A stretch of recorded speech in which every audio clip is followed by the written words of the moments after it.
Hello, with this video, we're going to finish the historical books as they are in the Protestant Bible. Of course, in the Jewish Bible and in the Hebrew Bible, these are part of the writings, the third part of, so you have the law, the prophets, and the writings. And we've done the law and the prophets now. The law is the Pentateuch, the Torah, Genesis, Exodus, Leviticus, Numbers, Deuteronomy. We've done the prophets, the former prophets, which are Joshua, Judges, Samuel, Kings. We've done the latter prophets, Isaiah, Jeremiah, Ezekiel, and the 12. And so now for the rest of the Old Testament, as we finish out this series in, I think, 3 more videos will be done with the Old Testament. In this video, which is the first of those 3, we're doing Ezra, Nehemiah, and Esther, which are in the writings, and they would date from the late 400s or possibly even into the 300s. But from the Persian period. I've got some nice Persian stuff behind me. Persia is Iran today. We're going further east.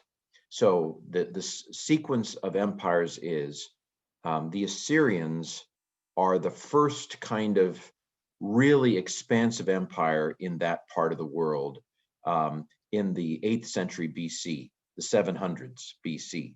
You subtract 1, 8th century, 700s. And as you know, you need to know the date 722 BC, which is when the Assyrians destroyed the northern kingdom, the kingdom of Israel. There were 2 kingdoms in the divided monarchy.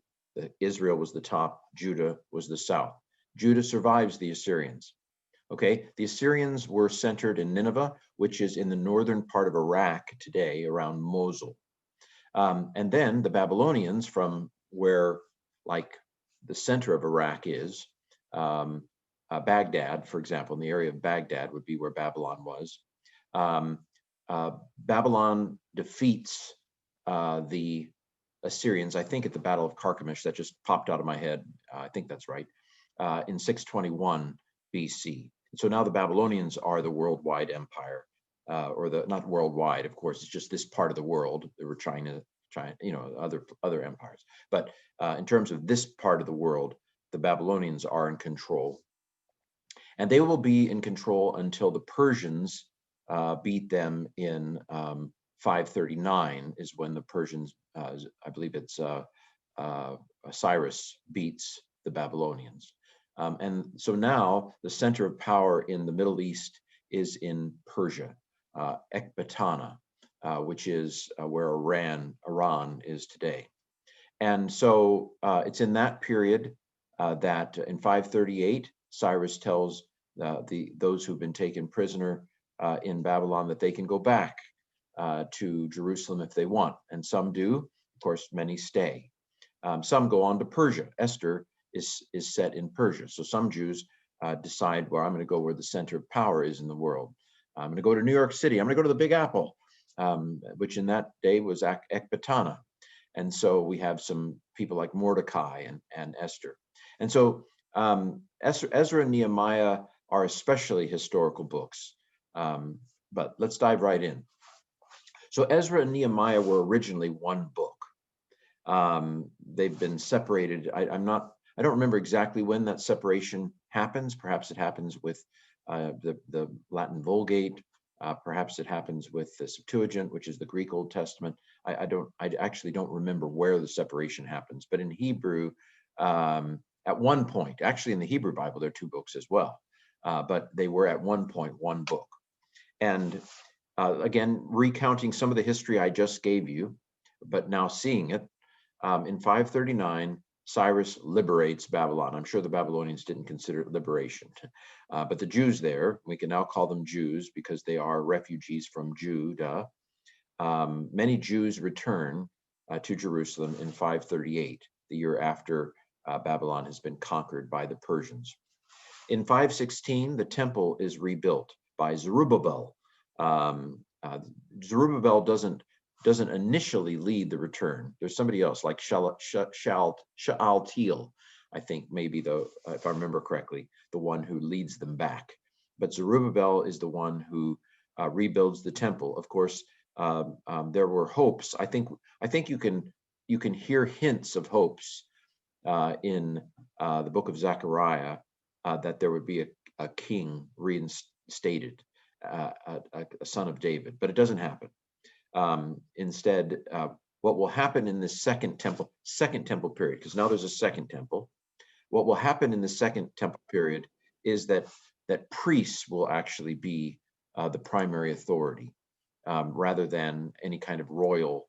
And there will be governors under the kind of delegated authority from Persia and these satraps around the Middle East, but there will be no king, and there will until the first century BC. Around, I think it's 104 BC maybe, that we have somebody who calls himself a king again for a short period of time. But anyway, Ezra restores the keeping of the law. And again, this happens in the mid 400s. So Ezra and Nehemiah have to have been written after. It's all in the third person. There's nothing to lead us to believe that Ezra himself is the author of the book of Ezra or the book of Nehemiah. It's about them. And so we know that they must have been written in the late 400s BC, the late 5th century BC. Nehemiah rebuilds the wall a little bit later even yet than Ezra. And this is an interesting story in itself. There are some people to the north in Samaria, which we'll now talk about as a region, I think. There's some people to the north. Samaria is in the kind of the region that used to be the northern kingdom. But of course, after the Assyrians, Samaria becomes a region that is certainly not thoroughly following the law. It's more syncretistic, if there's a word you should know. Syncretism is where you have a blurring together of elements from the culture, especially cultural religious type things, that they don't really fit with the. If you've got kind of the historical religion or the essence of the religion, syncretism is when there are elements that don't really fit, that get fused together. So for example, if a Jew was to worship an angel, that would be syncretistic, because you're not supposed to do that. I'm not sure. I mean, some Jews came close to doing that, perhaps. Some interpret Colossians 2 to be about angel worship. I don't. We'll get there. But syncretism is where you have a mixture of things that don't really fit together. And so there was a little bit of, so like the idea that Yahweh might have a wife. No, that's just not appropriate. But that would be a possible syncretism of kind of the native polytheism with Christianity. We find this when we're on the edges of mission, I think, because sometimes when the gospel comes to a place, it gets fused with elements that really don't fit. Of course, here's the self-reflective thing. There are likely to be elements of my religion, there are likely to be elements of American Christianity, for example, that are syncretistic without us knowing it. We don't know it because we're swimming in those waters. We just don't realize that there's been a fuse. I personally would say, and I'm not alone in this at all, this is what I think most experts would say, that when we talk about civil religion is where there's kind of a fusion of American nationalism with Christianity, and the two kind of get blurred together to where you can't tell the difference between pledging allegiance to the flag and praying to God. That sort of thing that happened in Nazi Germany, a kind of fusion. So those are syncretistic, where things get fused together that don't really, they really are in tension and at odds with each other. And that's kind of what happens to Samaria, to the north of Jerusalem, where you have the syncretism, where it's kind of like Judaism, it's kind of like Israelite religion, but it's got some strange aspects. And by the way, Samaritan religion has continued, has been practiced without stop since ancient times. There are Samaritans even today in the West Bank, for example. There are Samaritans today who they still do animal sacrifice, by the way. They have their own version of the Pentateuch, the Samaritan Pentateuch, that, again, it's not quite like the Pentateuch in the Bible that we think is the right Bible. The woman at the well alludes to disputes between her Samaritan practice of faith and the practice of faith in the South.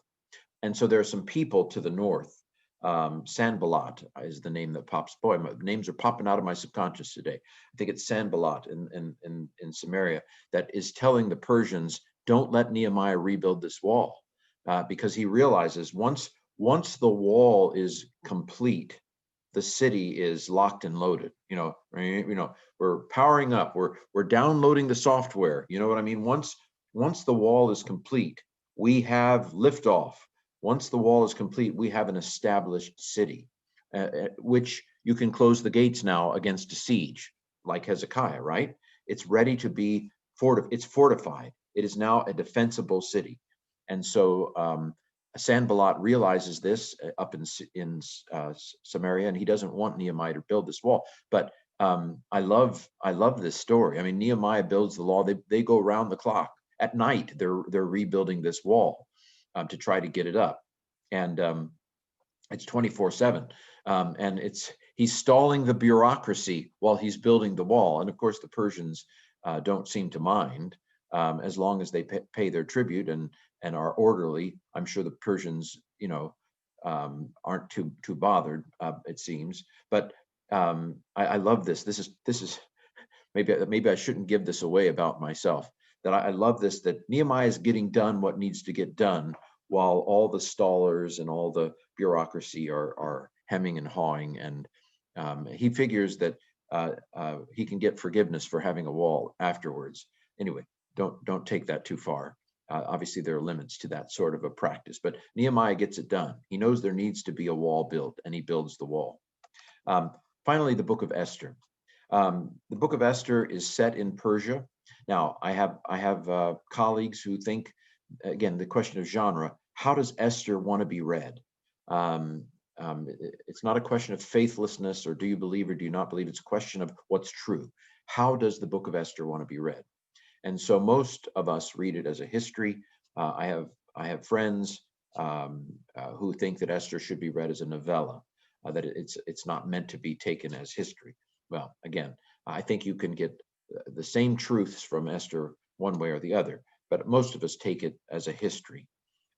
Esther becomes a queen to Xerxes. Again, this was amazing to me in high school, because in world history in high school, I learned about Xerxes, and then I go to the book of Esther, and of course he's called in the Hebrew, it's Akashverosh, which is often in the King James Ahasuerus, but most modern versions will go ahead and equate him with Xerxes. Xerxes is the guy that goes against the Greeks, and so that's fun. He loses to the Greeks, by the way, twice, I think. Well, he loses, and then I think someone else loses later on. But anyway, Esther becomes queen to Xerxes. The original queen, Vashti, won't come and dance for the king and his guests. She refuses to be a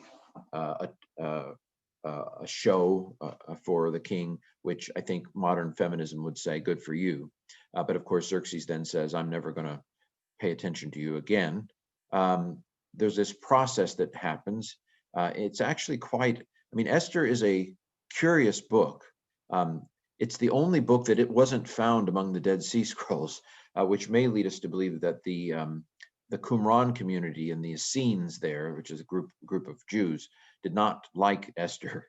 For Esther has this thing where Mordecai, her uncle, sets her up for the beauty pageant, so to speak, but it's more than a beauty pageant, because they start off in the one by one, they go to the king.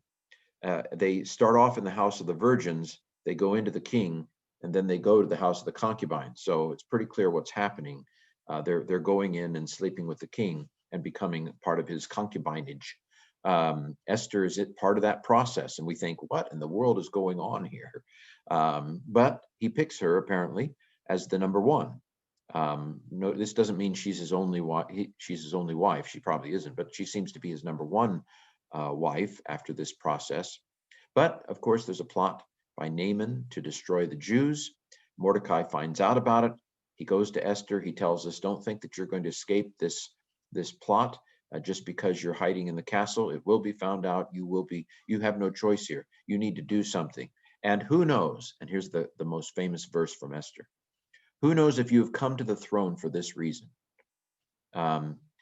Now, God is never mentioned in the book of Esther, which may be another reason why the Essenes didn't consider it part of their scripture, probably. Um, but part of it is because God is not mentioned, and I think God is implied. However, I think of this in terms of a kind of divine passive. Now, there's no passive voice in this verse here, but the divine passive is where you say something like "it was done" in the passive voice. Passive is it, not "it does," but "it was done," or not "I do it," but "I am done," or not "I throw the ball," but, or let's see, not "I hit the ball," but "I am hit by the ball." Um, and so that's the passive voice.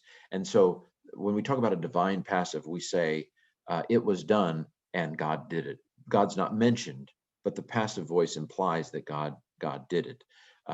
People talk about a divine passive. Well, there's no passive thing here, but some would suggest, and I agree, that this verse has God written all over it, even though it doesn't mention God.